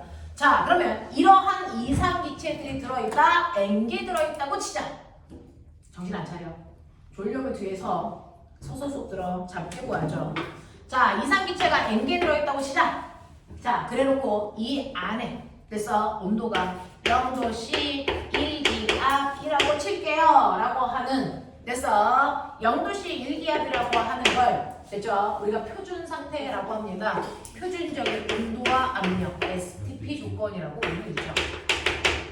그래서 이러한 조건 아에 그래서 여기에 기체들이 이렇게 들어있는데 내가 여기다가 열을 가해. 그러면 당연히 뜨거운 데서 차가운 쪽으로 열이 이동한다 그랬으니까 뜨거운 알코올 램프에서 차가운 기체 쪽으로 열이 이렇게 가겠죠. 이동한 열의 양을 뭐라 그러니? 열량. 그렇죠. 자, 그래서 얘한테 열량이 갑니다. 자, 예를 들어서 알코올 램프가 기체한테 열을 100만큼 줬다고 치자. 됐어? 100만큼 줬대요. 그러면 기체는 100의 열을 받으면 어떻게 될까요? 그 100이라는 에너지가 뭔가를 하겠죠. 네. 그 중에서요. 첫 번째 100이라는 에너지 중에서 40이라고 하는 에너지가 자, 기체의 온도를 높여 운동 속도를 증가시켜. 그래서 기체의 무슨 에너지? 운동 에너지가 증가하게 합니다. 그래서 기체들이 가지고 있는 총 에너지를 우리는 U라고 쓰고 기체들이 가지고 있는 에너지를 내부 에너지라고 부릅니다. 근데 이상기체는 무슨 에너지를 가질 수 없어? 위치 에너지를 가질 수 없어. 그러니까 내부 에너지 무슨 에너지를 얘기하는 거니? 운동 에너지. 이렇게 되는 거야. 됐어? 그러니 열을 가하면 그 열 중에 일부는 기체의 내부 에너지를 증가시키는 데 씁니다. 그렇죠? 내부 에너지를 변화시키는 데 40 썼다고 쳐. 그러면 60 어디 갔어요? 어디 안 갔습니다. 에너지를 보존돼야 되니까. 그 60은요. 기체의 운동이 활발해지면 이 기체들이 벽에 와서 충돌하는 횟수가 뭐해질까요? 많아졌어. 네, 많아집니다. 증가하고. 그러면 이 피스톤의 뚜껑이 어떻게 됩니까? 자꾸 와서 부딪히니까 밀려요. 이 새끼가 밀려 나가죠. 네. 그럼 어떤 일이 발생할게요? 기체들이 벽에다가 힘을 줘서 벽을 이동시켜내요. 뭐 했다는 얘기야? 이랬다는 얘기야. 기체가 일어나죠. 그래서 기체가요 피스톤에다가 1 워크를 합니다. 그 양이 60이었다는 얘기입니다. 됐죠? 그래서 결론 받은 열은 기체의 내부 에너지를 변화시키거나 또는 일하는 데 반드시 쓴다. 이 둘의 합이 얘와 반드시 같아야 된다. 이게 연력학 제1법칙이야. 납득돼? 하겠어? 오케이. 자, 그럼 이제부터 납득 안 하게 해줄게. 자, 그럼 기체의 내부 에너지의 변화? 네, 이걸 설명할 때요. 여러분들이 지금부터 아셔야 되는 게 이상, 기체, 공정식. 물리원 안 했다 손? 지금 아니 물리원이 아니고 화학원 안 했다 손? 하고 있는데. 하고 있는 거죠. 저 했어요 이상. 하고 있어요. 이상기체 해주셨어? 네. 그 10만 알려줬어요. 10만 알려주셨어? 설명도 잘 해주신 것 같은데. 어느 정도 해주셨어? 송 선생님이. 자, 이상기체 방정식이 만들어질 때는요, 얘는요, 중학교 때 배운 방정식 3개 이용한 거죠. 뭐요? 이상기체 방정식이라고 하는 건 중학교 때 배웠던 오일 법칙하고요. 샤넬 법칙하고요. 아보가드로 법칙하고요. 이건 뭐예요? 요거 세 가지를 이용해서 만든 게 이상기체 방정식입니다. 자, 그 중에서 보일 법칙은요, 압력과 부피를 곱한 값은 일정한 상수값을 가지고 있다. 아까 말씀드린 거죠. 됐죠? 네, 샤넬 법칙은 뭡니까? 샤넬은 절대 온도와 부피 사이에는 정비례 관계가 있다는 거 아닙니까? 됐어? 그러니 정비례 관계가 있다는 건 기울기 값이 항상 일정하다는 거죠. 네. 그러니까 절대 온도분의 부피가 일정한 상수값을 갖는다는 겁니다. 자, 그럼 저 궁금한 게 있는데 PV를 곱했을 때 나오는 상수값과 T분의 V 했을 때 상수값이 같을까 다를까? 다르. 이건 다르죠. 그죠? 이건 다르죠. 그럼 선생님, 이 둘을 만족하는 공통된 상수는 없어요? 그게 궁금했던 거예요. 보일 법칙에 성립하는 상수값이 그때그때 다르고 샤를 법칙을 성립시키는 상수값이 그때그때 다른데 이 둘을 동시에 만족시킬 수 있는 고유한 상수값은 존재하지 않을까? 라고 해서 난 이 둘을 동시에 만족하는 고유한 상수를 구하고 싶어. 그걸 뭐라고 합니까? 기체상수라고 합니다. 그 기체상수를 구하려고 한 거예요. 그 기체상수를 우리는 R이라고 씁니다. 됐어? 그래서 이 둘을 만족시키는데 압력과 부피를 곱한 값을 일정하게 하면서 자, 온도와 부피 사이에 비례관계를 만족하는 그 상수값을 찾으려고 해요. 그래서 이 두 개의 식을 동시에 만족시키는 상수값을 찾으려고 해요. 그래서 자, 그러면서 여러분들이 알고 있는 것처럼 아보가드로의 법칙은 뭐예요? 기체는 종류와 상관없이 온도와 압력만 같다면 같은 부피 속에 들어있는 기체들의 입자수는 항상 어때야 된다? 같아야 된다. 이 얘기잖아요. 이게 아보가드로 법칙이잖아요. 자, 그렇다면 이 세 가지를 동시에 만족시킬 수 있는 상수값을 찾아보자. 그래서 여러분들이 알고 있는 STP 조건 0도씨 1기압에서 기체 일몰계를 집어넣을 때 차지하는 부피가 얼마? 22.4 리터 아닙니까? 자, 이 조건을 만족하는 기체 상수를 찾으려고 이 안에 대입하는 거죠. 됐죠? 자, 그 중에서 P 값은 얼마로 집어넣습니까? 1기압 집어넣으시면 안 됩니다. 물리는 MKS 단위로만 계산합니다. 1기압이 얼마일까요? 중3 때 나옵니다. 1014 헥토 파스칼. 이라고 나와요. 중학교 3학년 네, 지구과학 시간에 나옵니다. 1기압의 크기가 1013 헥토 파스칼인데 너네 이 헥토라고 하는 이 단위가요. 공 몇 개를 실에 붙는 건지 아세요? 초4 때 배웠습니다. 초사대요? 초등학교 졸업한 지 얼마 안 된 새끼 빨리 얘기해. 초4 때 배웠습니다. 그래서 헥타르 할 때 헥트 적어요. 만이요. 자, 이 헥트는 공 몇 개의 실에 붙을까 태호야? 10만개요. 2개. 아, 초4 때 배웠대 병신들아. 그래서 얘는 101300 파스칼이라고 하는 거야. 1기압의 원래 크기가 이거야. 그래서 네, 파스칼은 뭘까요? 과학자 이름이죠. 얘도 단위가 복잡해서 과학자 이름으로 바꿔놓은 것 뿐인데 이거는 원래는 뭡니까? 뉴턴 per 제곱미터 이거입니다. 그래서 우리가 MKS 단위로 쓸 때요. 우리는 1기압 대신에 101300 뉴턴 per 제곱미터로 집어넣어서 계산. 물리는 이렇게 해요. 그래서 화학은 그냥 1기압 집어넣습니다. 능히 물리에서는 MKS 단위로 바꿔서 집어넣습니다. 그래서 이거 집어넣어요. 그치? 자, 그 다음에 V에다가 이것도 이제 쉽게 계산하려고 이걸 00 대표적으로는 대충 이렇게 계산해요. 그래서 00 집어넣고 계산합니다. V는요 22.4 리터. 이거 리터네. MKS 단위 아니네. 이걸 세제곱미터로 바꿔야죠. 그런데 내가 궁금한 게 있어. 자, 1리터는 몇 세제곱 센티미터란가? 이게 1세제곱센티미터. 병신 지랄하는 거야.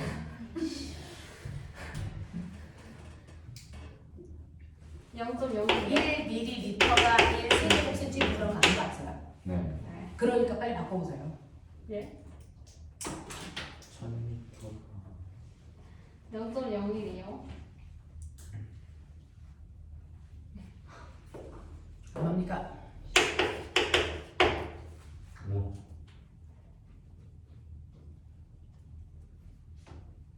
좀 1000분의 1부터 0.00. 1m가 100cm죠? 네. 100cm 3번 곱해야 되잖아요. 이게 1세제곱미터잖아요.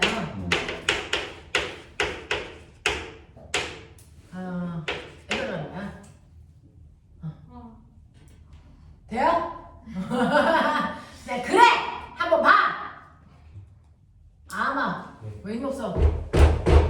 자, 그래서 요거를 22.4 곱하기 10의 마이너스 3승으로 뒤집어놓는다. 그리고 이거 절대 온도니까 0도씨는 얼마? 절대 온도 바꿔. 273. 마이너스 273 켈빈. 아니다. 플러스 273 켈빈. 되겠어. 네, 이렇게 집어넣어. 자, 빨리 계산기 꺼내. 네? 때려 이 새끼야. 빨리 계산기 집어넣어. 때려. 근데 아까는 리터가 아니라 미터리터.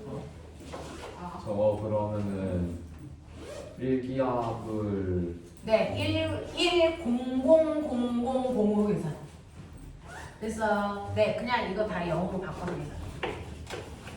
하나, 둘, 셋, 넷, 다섯. 10 곱하기 10의 5승. 이거로 바꿔놓고 계산. 1기압. 응. 때려놔.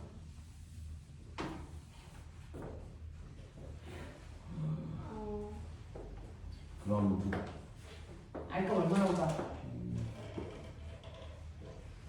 와, 선생이 안 보고 와. 수동으로 계산. 자동으로 계산한 새끼들도 못하고 있고. 원래 수동으로 계산하는 거야. 저렇게 막 계산기로 계산하는 거 안 돼.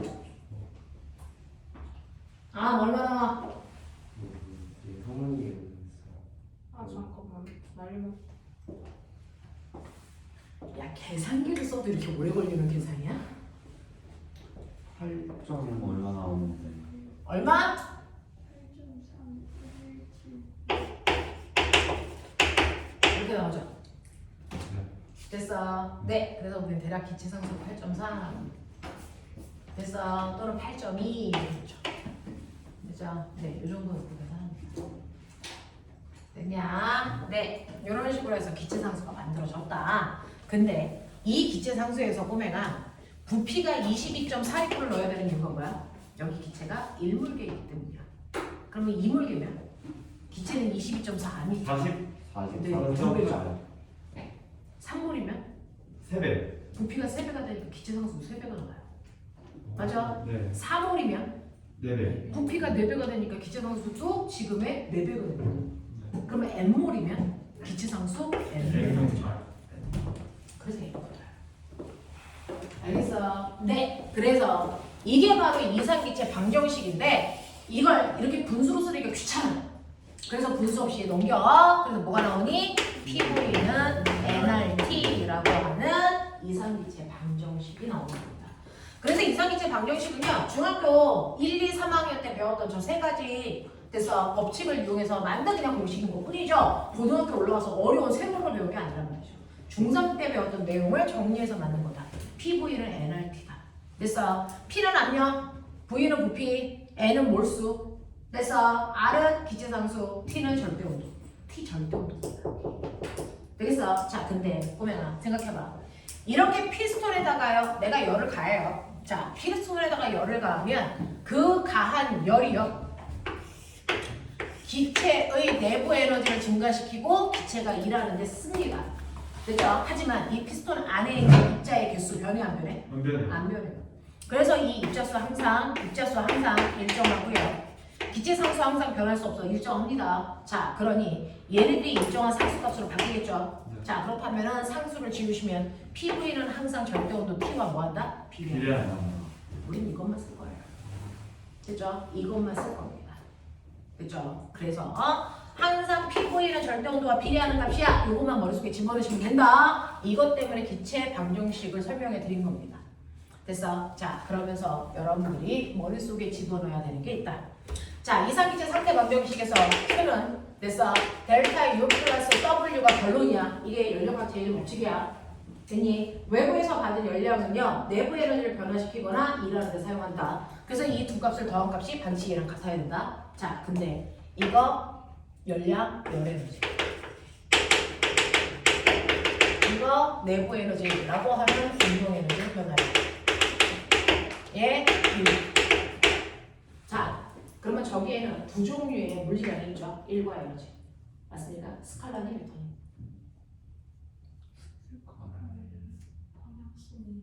방향성이 있니 없니? 스칼라니 메터니? 벡터요. 스칼라. 스칼라입니다. 일과 에너지는요, 열을 받아요. 오른쪽으로 열 받아요. 왼쪽으로 열 받아요. 그런 얘기 안 하잖아요. 네. 네, 그래서 실제로 에너지와 일은 방향이 없습니다. 참고로 중학교 때 배웠던 것 중에 힘 빼고는 방향성을 갖는 물리량을 배운 적이 한 번도 없습니다. 됐어. 그래서 얘네들은 방향을 가지고 있지 않은 스칼라 값입니다. 그러면 우리가 물리에서 플러스와 마이너스 뭘 나타내는 기호야? 방향. 방향이죠. 그러니까 에너지에는 스칼라이기 때문에 플러스 마이너스 부호를 방향으로 보실 수 없는데 이걸 씁니다. 스칼라에서 플러스와 마이너스는요 방향이 아니고 특정한 어떤 행위를 표현합니다.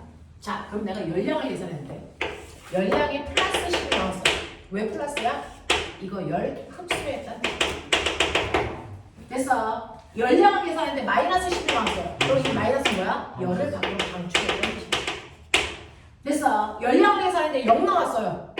0은 뭡니까? 아무 열의 출입이 없었다는 거죠. 그럼 멋진 말을 뭐라 그럽니까? 이걸 단열이라고 합니다. 단열. 개놈의 새끼들. 아는 것 좀 있어요. 단열. 그래서 우리가 단열재라는 얘기를 쓰죠. 열의 출입이 없을 때를 단열. 그래서 중3 때 가면 단열 팽창 그것 때문에 구름 생겨 이거 배우거든요. 단열. 자, 그 다음에 운동 에너지를 계산했는데 운동 에너지 값이 플러스 10이래. 운동 에너지 어떻게 플러스야? 운동 에너지가 뭐였다는 얘기야? 증가. 운동 에너지가 증가했어? 무슨 뜻이야?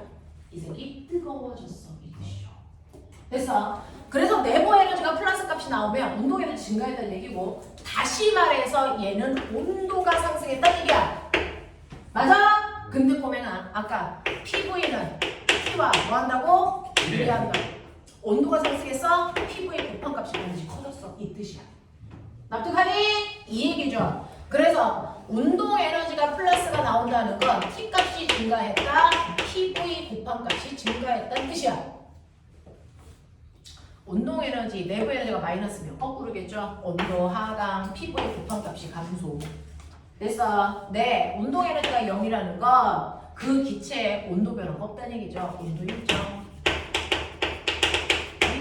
해석할 수 있어요. 물리는 해석하기로 했잖아. 자, 그 다음에 1의 값이 플러스가 나왔다. 이거 뭐야? 1 했다. 그게 뭔데? 기체가 피스톤 뚜껑을 밀고 밀었다. 뭐 했다? 나갔다. 다시 말해서 기체가 들어있는 부피가 뭐 했다? 증가했다. 그래서 플러스의 1이라는 거는 그래서 부피가 증가했다라는 뜻이에요. 됐죠?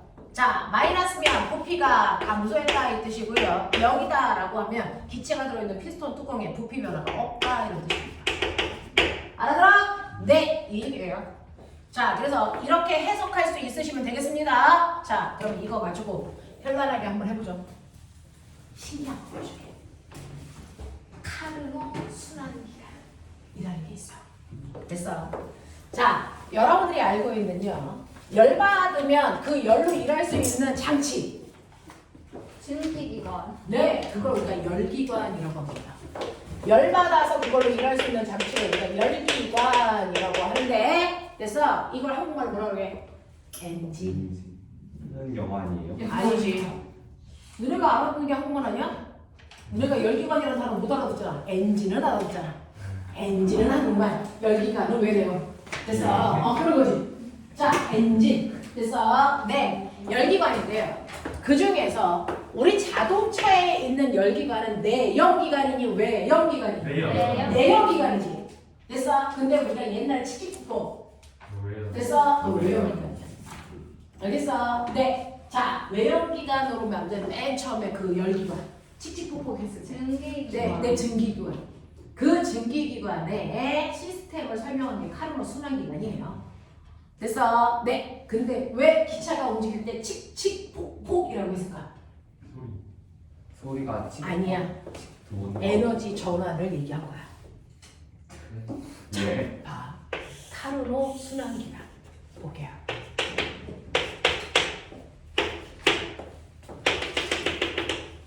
여기까지만 하고 끊을게. A, B, C, D 이렇게 돼요. 자, 그래서 여기를 얼마라고 할까요? 여기를 100이요. 안 돼요. 숫자 너무 크면 안 돼요. 여기가 얼마? 2, 1, 1, 2 됐죠? 네, 이렇게 가죠. 자, 그러면 이렇게 갑니다. 자, 실제로요. 얘가 A 상태에서 됐어? B로 갔다가 B에서 C로 갔다가 C에서 D로 갔다가 다시 A로 옵니다. 네? 한 바퀴 돌아오는 거예요. 됐어? 네, 한 바퀴 돌아오는 거니까 순환이라고 합니다. 됐어? 네, 이 순환되는 과정에 연력학을 설명한 사람이 카르노라서 카르노 순환기간 이렇게 얘기합니다. 됐죠? 이 카르노 순환기간은 A에서 B를 지나 C로 갔다가 D로 갔다가 다시 A로 오는데 그 안에서 연력학이 어떻게 일어나는지를 설명한 게 카르노 순환기간입니다. 되겠어? 오케이. 자, 그러면 A, B, C, D, A로 오는데요. 이때요. 여러분들이 보시면 이 카르노 순환기간에서요. 여러분들이 보셔야 되는 게 있습니다. 자, 여기에서 우리는 연력학을 볼 건데 이때 압력도 있고 부피도 있죠. 근데 뭐가 없어? 온도가 없네. 근데 온도 있어.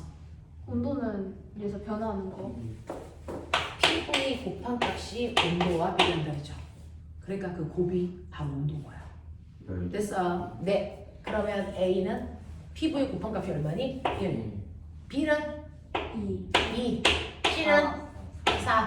D는 2. A는 1. 그러면 여기서 여기로 가면서 온도가 몇 배? 2배. 네. 맞아? 네. 여기서 여기로 가면서 온도 몇 배? 2배. 여기서 여기로 가면서 온도는 2분의 1. 1로 가면서 얼마? 2분의 1. 알겠습니까? 네. 온도 변화량이 이렇다고. 되겠죠? 그래서 압력과 부피가 나오면 그 값을 곱한 값을 우리는 온도로 본다. 자, 그러면 여기에다가 요거 다 아시죠? 이제 채워볼 겁니다. 채워볼 거니까 판단해보자. 부호가 플러스 나오는지 마이너스 나오는지. 자, 이때 A에서 B로 갈 때, B에서 C로 갈 때, C에서 D로 갈 때, D에서 다시 A로 돌아올 때. 알겠냐? 요 얘기예요. 자, 그러면 요거를 볼 건데 그 중에서요. 여러분들이 보시는 내부 에너지가 A에서 B로 갈 때 커질까 작아질까? 내부 에너지는 뭐라 그랬습니까? 이거는 온도에 비례해. 온도는 압력과 부피를 곱한 값에 비례해. 됐죠? 그러면 A에서 B로 가면서 온도가 뭐 했습니까? 2배 커졌죠. 내부 에너지 증가한 겁니다. 자, 2배 커졌을 때요. 그러면 온도가 2배 커지기 위해서 열량을 얼마 흡수했다고 할까? 그냥 가정해. 아무렇게나. 전 100이요. 네, 100으로 할게요. 그죠? 네. 이렇게 100만큼 열을 흡수했다고 치자. 자, 그러면서 한 일은요. 이걸 보여줘. 일했게 안 할게? 일했게 안 할게? 안 했죠? 안 했어요. 왜? 부피의 변화가 없잖아요. 부피가 1인데 그대로 1이잖아요. 그러니까 피스톤 뚜껑이 안 밀렸다는 얘기입니다. 그래서 내부 에너지는 부피 변화량으로 봐야 되는데 부피가 안 바뀌었어. 내부 한 일이 없네. 이 얘기예요. 그러면 일은 안 했는데요. 됐어. 기체가 뜨거워졌어. 그건 뭐야? 이 기체를 뜨겁게 하는 만큼만 열을 뭐 했다? 흡수했다. 이 뜻이죠. 이해돼? 그래서 A에서 B로 갈 때는 흡열 구간입니다. 그죠? 네. 자, 그랬다가 두 번째. 자, 그러면 A에서 B로 왔어요? 그 다음에 B에서 어디로 갑니까? C로 가죠. 자, 그러면서 보세요. A에서 B로 가는 동안에 압력은 변했지만 부피는 변화가 없었네. 오케이. 부피가 일정한 걸 우리가 뭐라 그러냐면 등적 구간. 적자가 최적 부피 얘기하는 거예요. 그래서 부피가 일정한 구간을 등적 구간 이렇게 얘기하죠. 자, 그럼 B에서 C로 갈 때는요. 압력이 일정해요. 이걸 뭐라고 합니까? 등압 구간. 이렇게 얘기해요. 알겠어? 네, 이런 말로도 표현할 수 있다. 자, 그러면 B에서 C로 가는 동안에 온도 다시 2배 커졌어요. 온도가 2배 커졌으니까 내부 에너지 증가했겠죠? 2배 커질 때는 열을 100만큼 흡수했다라고 표현하려고 그랬으니까 얘도 100 이렇게 써야 돼요. 그렇죠? 자, 그 다음에 부피가 커졌어요? 그럼 피스톤 뚜껑을 밀고 나갔다는 얘기입니다. 일했어요. 일했으니까 플러스겠죠? 얼마만큼 일할게? 9에 얼마만큼 일할게? 100.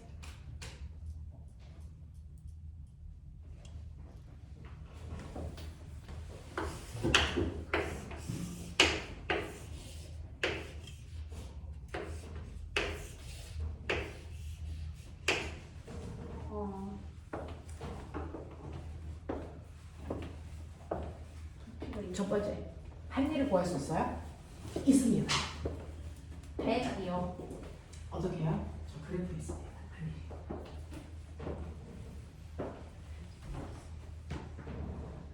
파스칼하고 한 일이 얼마예요?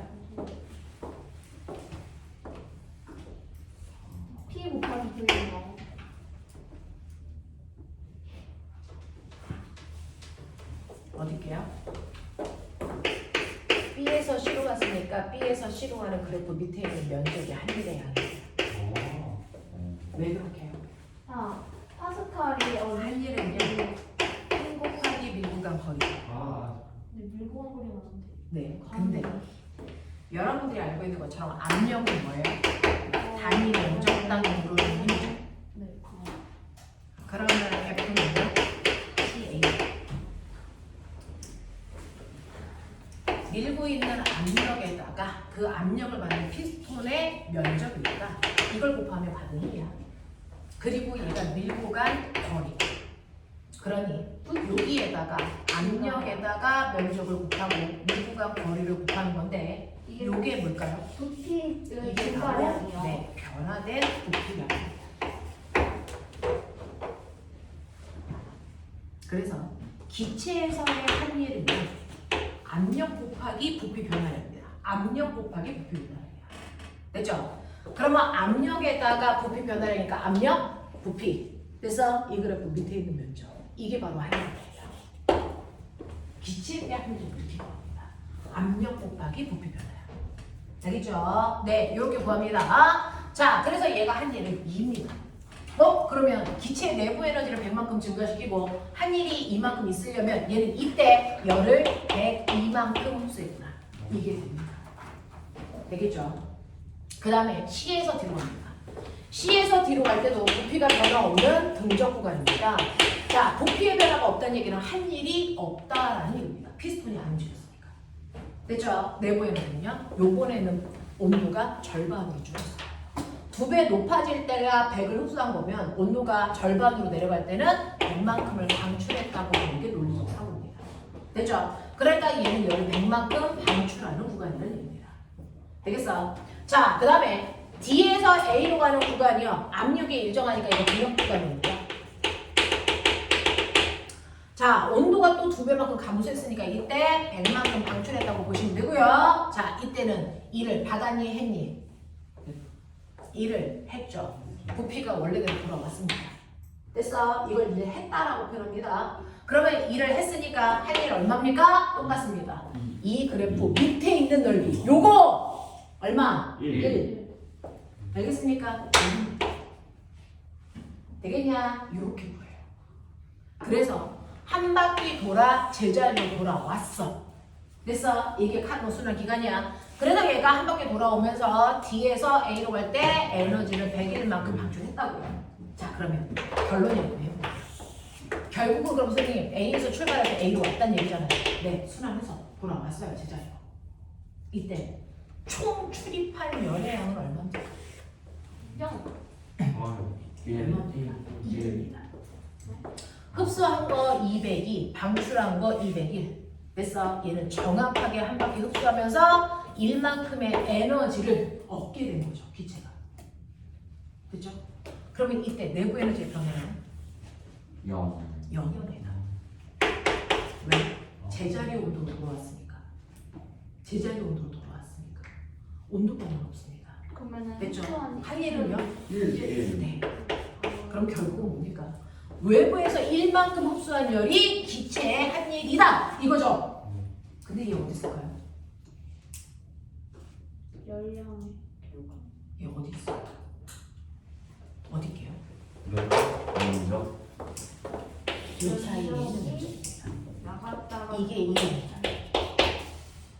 그래서 카르노 순환 기간에서요. 가운데 있는 이 면적만큼만 일한 겁니다. 한 바퀴 순환하면서.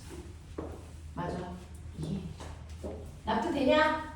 납득되냐? 네. 그래서 실제로요. 얘가 한 바퀴 돌아오는 동안 그래서 엄청나게 많은 열을 흡수하고 많은 열을 방출했는데 결국은 한 바퀴 돌아오면서 그래서 외부로부터 얻은 열량은 이 넓이만큼에 해당되는 일한 만큼의 열만 얻었다라는 얘기입니다.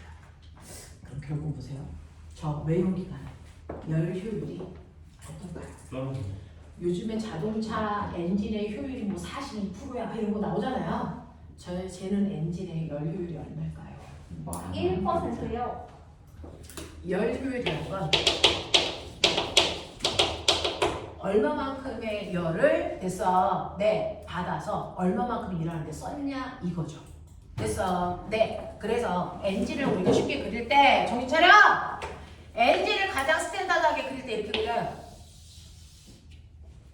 내 자동차 NG 모양이야. 됐어. 그래서 외부에서 받은 열량 Q1 그 중에서 일부는 일하는 데 썼어. 그리고 나머지가 똑바로 여기 새 나갔어. 그 뜻이죠. 됐어? 그럼 빨리 봐. 얘는 총 열 얼마 흡수했어? 얼마 흡수했어? 주죠. 얼마? 202. 202. 됐어? 네. 그래서 보면은 칙 이게 흡수 구간이야. 알겠냐? 폭 이게 방출이야. 알겠어? 그렇다니까. 네. 그래서 흡수한 게 꼬매나 202야. 그 중에서 일하는 데 쓴 거 얼마? 200. 얼마? 1 얼마 썼냐? 1 1. 똥으로 나간 거 얼마? 201 그렇게 써있잖아 저기. 그럼 얘 열 효율은요? 됐어? 열 효율은요? 흡수한 열량분의 한일을 얘기해요. 우와 이 새끼 병신이네. 202 흡수한 거 좀 이랬어. 이게 저 엔진의 열 효율이야 병신아. 이게 외형기관이 그래. 외형기관들은요 열을 열나줬는데 일은 코딱지만큼 못해요. 그래서 외형기관을 안 쓰는 거야. 그래서 내형기관을 바꿔버린 거야. 알겠어? 실제로 증기기관이 이랬다고요. 됐어? 네. 이렇게 되는데 너 산수할 줄 알지? 나 이거를 바꿀 수도 있어. Q1분의 Q1 마이너스 Q2. 괜찮아? 네. 같은 거 알아? 네. 맞아? 여기서 이걸 빼면 얘가 나오지? 맞냐? 이걸 산수적으로 계산해. 얼마니? 마이너스 Q1분의 Q2. 다 같은 식이야. 다 같은 식이야. 알겠어? 이런 식으로 열 효율을 구할 수 있다라는 얘기입니다. 납득해? 네. 냉. 할만하지? 할만하지 않을 거야 이제. 문제 풀어보면 헐 이럴 거야. 아, 네. 10분만 끌었다가 할게요.